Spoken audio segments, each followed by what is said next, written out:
However, this girl, who I'm making an example of, by claiming that she was as old as time in her head, that in itself is a statement of unbelievable naivety and immaturity. It is a massive character flaw, especially when we observe that in actuality, she did not know how to function in a healthy relationship at all with an age peer and had nothing to provide her partner.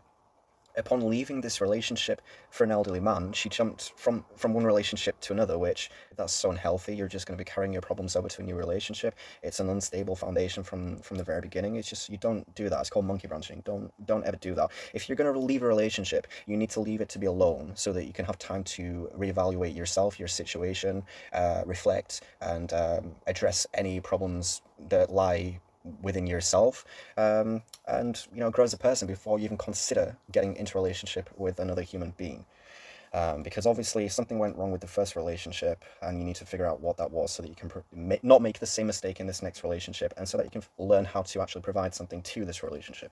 Anyway, so she jumped from 26-year-old male to 63-year-old man. She was quoted as saying, "He's made her realize what a relationship should be."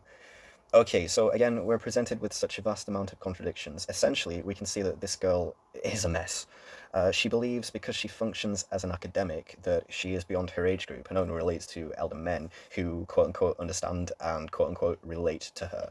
However, there is no correlation between academia and emotional maturity, and this is an excellent example of a young woman mistakenly believing herself to be advanced beyond her years, and this is what the predator exploited within her. She was not. Clearly, based on her actions alone, and actions speak louder than words, she had so much to learn about what a relationship actually is. And, she would have done, through experience, she would have improved and learned by dating in and around herself where it's risk-free. If you're going to be getting into a relationship with a man in his 50s or his 60s when you're like a teenager or you're in your 20s, you're taking a huge fucking risk. Why are you taking that risk? You don't need to be taking a risk of that kind. Why are you doing that? Because in most examples, these relationships just have such a tendency to be abusive and exploitative and psychologically damaging. Why would you want to run that risk? Yeah, and, at their advanced age, these men, they've already done so. They've done all that learning. They know that you haven't yet. So by being anywhere near you, they're being fucking immoral. They're exploiting you.